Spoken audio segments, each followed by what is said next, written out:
Welcome everyone. So here is some of the vocabulary we're going to be learning in today's lesson. The first is a circle. Although it starts with the letter C, it is pronounced circle. Try it. Circle. Good job. The next is a square. Try saying square. Good job. Another word we're going to talk about is triangle. You can hear the sounds that you see. Triangle.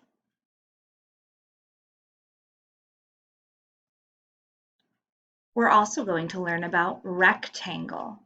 Rectangle starts with the letter R. Rectangle. Can you say rectangle?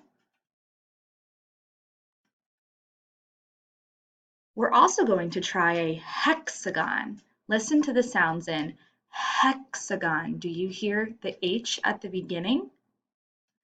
You try hexagon.